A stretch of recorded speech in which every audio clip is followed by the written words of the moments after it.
Tippy time, my damies, Top Cat here, and welcome back to the channel. Come Lightfall, Bungie are pushing up our heavy grenade launcher with a massive 20% damage buff. So in this vid we will be doing some damage testing. Make sure to watch till the end, as there is a gem out there that might just surprise you, and with a combo capable of beating the Grand Overture. All our damage testing has been done inside of a well and with high energy fire, as this is the most accurate measure of Lightfall conditions and the changes coming with Armor 3.0.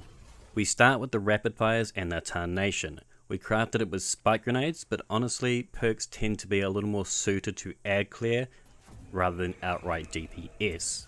It'll get that 20% boss bump for an adjusted damage value of 747k across its ammo capacity. But with its best perk being Danger Zone, this might suit ad clear better, I would say. The heavy GLs are also getting a 40% damage bonus to miners and mages and an extra meter blast radius. In short, don't take this into a boss fight, just slap around some miners with it. The Love and Death also is a rapid fire and doesn't have a DPS perk with it, but it does come with Demolitionist. This makes it a prime candidate for grenade builds using exotics like the Starfire Protocol. With Touch of Flame, our grenades are doing 72,000 each. It's a great way to pump out that damage. GLs are known for their burst damage capabilities. Stack this with a great way to easily reload, and with just a little over half the damage window, we have an adjusted damage number of 1.2 million damage. Granted, however, we did throw 5 fusion grenades. The Berenger's memory follows a similar story, with its best perk being autoloading holster. This makes it a great weapon for swapping. Lightfall's new high energy fire mod equivalent will favour weapons that have the same affinity, so if you're going to run the Berengers, make sure you pair it with your favourite Void special. As this isn't the case yet, I've used a Riptide to squeak out an adjusted damage number of 1,070,000, so not quite as good as the Love and Death. The Prospector is the last true rapid fire frame. Its rounds per minute are 165 compared to the others 150. I've always enjoyed this for both DPS and ad clear, and it will be getting chain reaction. This will continue to be the best hybrid grenade launcher. You do have to be careful though. On certain targets its explosion can create a knockback effect, making it difficult for your teammates to do their damage. Its adjusted boss damage was 853,000. Now the Crime Mutiny was so close to being S tier, but unfortunately it doesn't come with spike grenades. So even though it has Warple on it, this adaptive GL used with a grenade spam build barely broke 1 million. But this could take advantage of that 40% minor major buff and switch it to Incandescent and Swashbuckler for some superior ad clear. Plus side though, it did still empty its reserves in 15 seconds, so still decent burst damage. My interference is great in the sense of its versatility. With both Demolitionist and autoloading, this can be used in a weapon swap build or a grenade spamming build. Again, finishing its reserves in 15 seconds. But what about the famed Wendigo that I'm sure most of you will be trying to farm out this week in GMs? I've already got what is considered by many the gold rolls, spike nades with chain reaction for amazing ad clearing potential and full court. This perk has been hailed as the best, but in my opinion it's honestly pretty mid.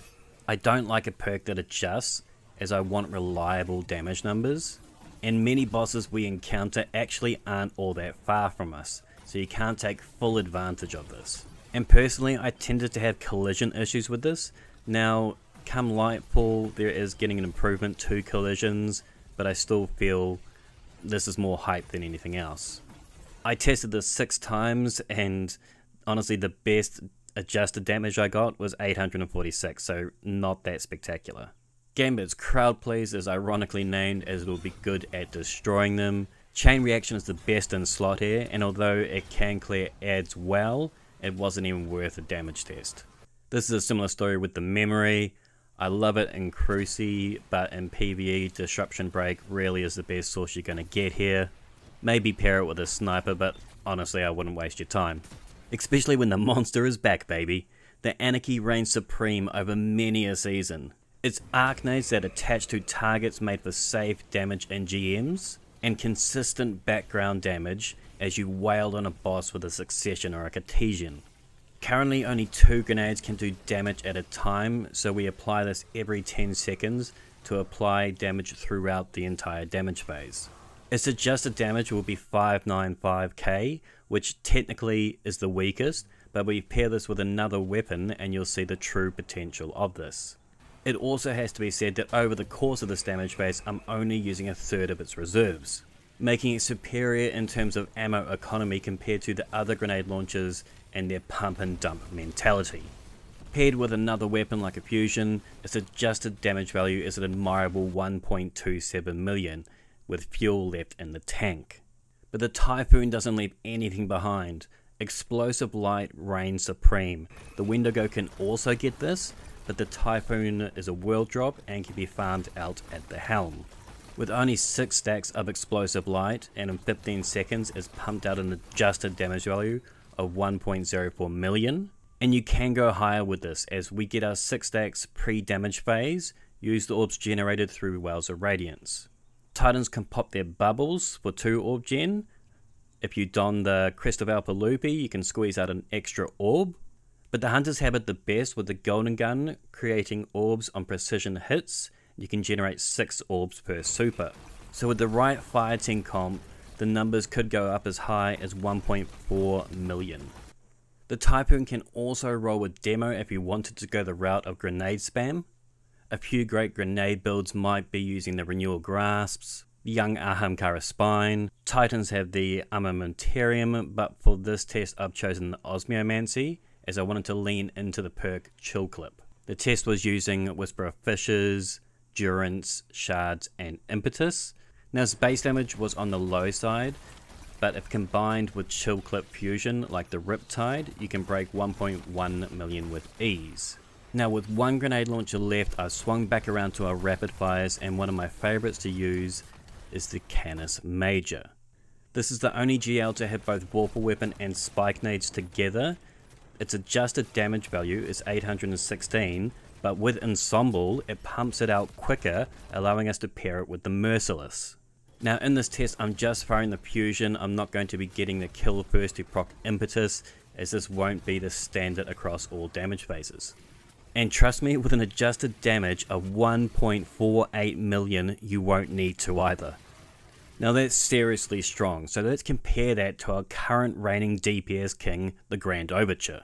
And come Lightfall, surprisingly, this is actually getting a 10% buff as well, so we're going to have to scale up for that additionally. We went into the damage phase preloaded, and I had a near perfect damage phase. We were using an LMG loader, and it dropped an adjusted 1.4 million damage, making the combination of the Merciless and our GLs an excellent choice going forwards, even toppling the mighty Grand Overture. Looking back across our test, the Love and Death was an easy farm at the moon and a great pick for grenade builds. For pump and dumps, if you're lucky enough to get your hands on the Canis Major, please do so. But honestly, the Typhon with Demolitionist and Explosive Light would be my suggestion, as this is going to work excellent if you're solo. And with a prepared fire team, I don't think there will be a gun in the game that can beat this. And I can't wait to see some Star Eater scale goldies with this Typhon just absolutely decimating raid bosses. If you've got any questions or suggestions, feel free to leave a comment down below. And until next time, tippy tie my damies, what a tie.